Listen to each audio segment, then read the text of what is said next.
Ang utak ay isang napakakomplikadong organ, at katulad ng kahit anong bahagi ng katawan, kailangan itong magpahinga upang manatiling malusog at epektibo. Pahinga at mental health.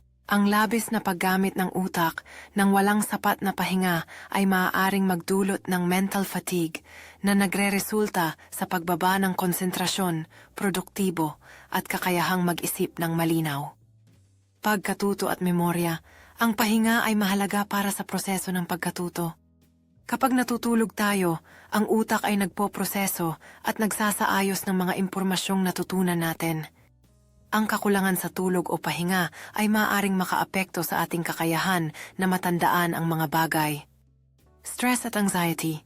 Ang hindi pagpapahinga ng utak ay maaaring magdulot ng stress at anxiety.